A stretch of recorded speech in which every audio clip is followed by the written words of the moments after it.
carbon fibre tripods. This one here is £300. This one here is £90.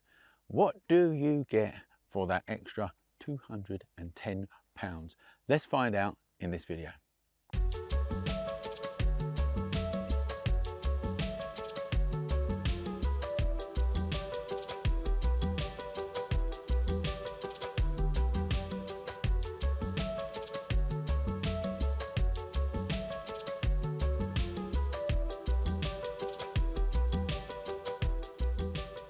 This is the Manfrotto Befree GT. It sounds like a sports car, and this retails at £300. And this here is the K&F Concept KF, loads of numbers that's coming over on your screen right now. And this I got for £90. It actually retails at £100, but I'm going to tell you a little trick at the end of this video how you can get an extra £10 off. So these two tripods are very, very similar in a lot of ways. So what I'm going to do first is extend these out and tell you all the similarities between these two tripods. As you can see, the first similarity is they are both roughly the same height. They are both 1.5 kilograms in weight, approximately, a few grams either way. They both have ball heads. They both have twist locks for adjusting the height of the tripods. They both have a center column here, which enables you to make the tripods bigger and smaller. They both come with a case. They both have tripod legs that can be positioned in 3 different positions, including lying flat. They both have quick release systems, and they will both hold the same weight of camera, which is a mirrorless and a big lens or a small DSLR. I personally have had big DSLRs on this with big lenses. I've had the 5D Mark IV with the 24-105 on this, and it did hold it. So I know that they can hold bigger cameras, but in general, they're made for the mirrorless systems. They'll take a mirrorless system with a big lens on. So now let's talk about the differences between the two. So with this one, with the K&F one, the major difference is it's got a monopod with it as well. So you can untwist this leg and it turns into a monopod. Ta-da! A nice monopod there, look. Okay, so that's the monopod for a difference. Another thing that this has that one doesn't is it has a spirit level on the top. Another thing that this has that one doesn't is a strap. And the other thing that this one has that the Manfrotto don't is this foam on one of the legs. That is actually really handy, to be honest, especially when your tripods get cold. Now let's talk about what the Manfrotto has differently to the K&F. This has a lock system on the ball head, okay? So you can tighten it up and then you can tighten this other handle in the middle here and it locks the ball head, whereas the K&F ball head, it doesn't have a lock system. So now let's talk about the reality of using these tripods, right? You've had all the technical stuff, but let's talk about the reality of it. We are in Tenerife, we're at Mount TD in Tenerife. I've even got the cap to prove it because I burnt my head the other day and I had to buy a nice tourist cap. We're actually filming a new course that's coming up at TSOP on astrophotography, and it's a really challenging environment to film in. As a matter of fact, there is volcanic dust everywhere, right? So we've been here for a week now and I have put this tripod to the test. This one I've had for a couple of years. This one I've had about a week. So I've had a good go at both of these tripods and I'm going to tell you what I think. So let's start with this one here, the K&F one, the £90 tripod. You can clearly tell it's a cheaper tripod, all right? Now, I mean, that's obvious. There's no point me telling you that. You can tell it's a cheaper tripod, but let's talk about why you can tell it's a cheaper tripod. Firstly, the carbon fibre rods, if you like, these middle bits, they are solid. They're really good, and they're just as good as what you'd get on this one here. I'm no expert in carbon fibre, but you can tell that it's nice and strong. The cheap parts are these twist locks. You can just tell as you're opening them and tightening them up that they are not as good as the Manfrotto. You know, you've not got that much faith in them, to be honest with you.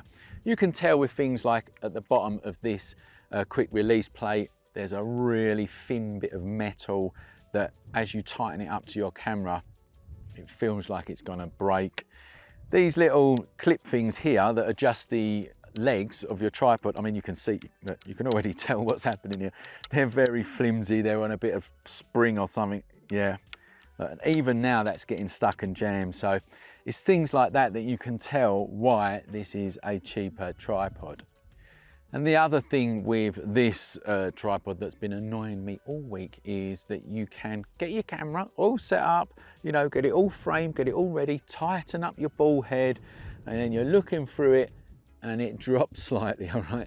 It doesn't seem to lock straight away. It sort of drops a little bit every time you tighten it up, no matter how tight you go. So that is a bit annoying, and you certainly don't get that with the Manfrotto ball head here. So next I'm going to tell you, a bit more about this tripod and give you my conclusion to which one I think you should buy.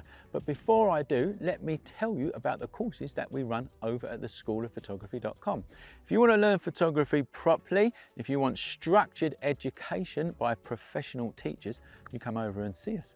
We've got tens of thousands of happy students all over the world. Check out our reviews on Facebook and Google and Trustpilot and all them places, all right? We've got courses in photography, Lightroom, Photoshop, landscape photography. As you know, I've just told you, we've got an astrophotography course. It's either out or it's coming out, depending on when you've watched this video. So if you're really serious about learning photography properly, come over and see us at the schoolofphotography.com. So now, let's talk about this one. So when it comes to this one, the Manfrotto, I mean, it's £300. It's £300 for a reason. When you use it, you can tell that you are using quality, all right? It's just tight. I don't really know how else to explain it. Everything is tight and everything works, and it just seems like a very reliable tripod. Obviously, it comes with a price tag of £300, whereas this one comes with a price tag of £90. And that's not a little difference. That's £210 of difference. You can get 3 of these for the price of 1 of them. And that is something that you should seriously consider. Now, I bought this tripod to come out to Tenerife and film this course. And the reason I bought this one is because I just thought to myself, well, I'm not going to spend another 300 quid. I needed a carbon fiber tripod because we're traveling, all right? Carbon fiber tripods are brilliant. And, I certainly recommend you get one if you travel and do lots of shooting like what we do. I didn't want to spend another 300 quid. So I looked for an alternative, and this was it, £90. So we've been using it as a second tripod, and it has done the job.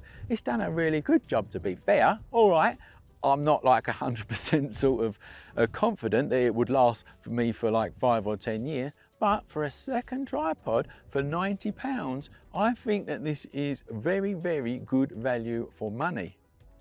However, if I'm going on a shoot and it's just me, I am 100% going to take this. I can't afford anything to let me down. I can't afford any equipment to be letting me down when we're out on a shoot. For obvious reasons, this is a high budget shoot what we're on at the minute.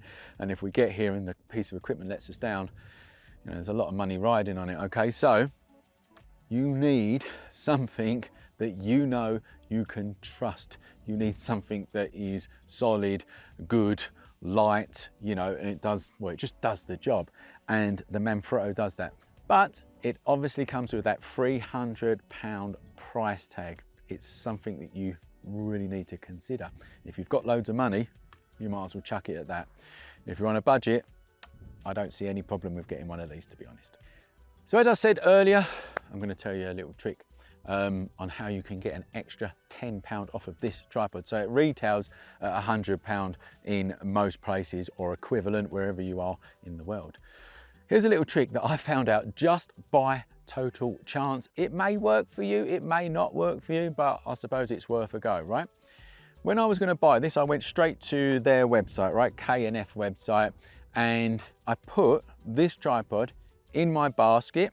I logged on, made an account, and I was going to buy it, and then something happened. I can't even remember what happened, but I forgot all about it. The next day, I get an email saying, hello, Mr. Newton. We see that you've left something in your basket. Here's a £10 off voucher should you wish to buy it. And so I got an extra £10 off, which I weren't expecting, but it might work for you and it might not. If it does, put it in the comments and let other people know. If you can get an extra £10 off, you might as well give it a go, eh? I'm also going to put the links to both of these tripods in the description of this video so you can go and check them out. The next thing that I need from you guys is if you've got experience with carbon fibre tripods, put them in the comments. You know, these are not the only two. So if you know of any other brands, why don't you whack them in the comments, tell other people, or tell me your opinion on these two tripods. Do you actually think it's worth spending £210 extra? Let us know. Let's get the conversation going. Please support us over at TSOP. You know, we need your support. We are only here because people like you support us. So firstly, come over to TSOP and check out our courses. Like this video. I mean, that's the very minimum thing that you can do for us, all right? Is press that like button, share it with your friends, and subscribe to our channel.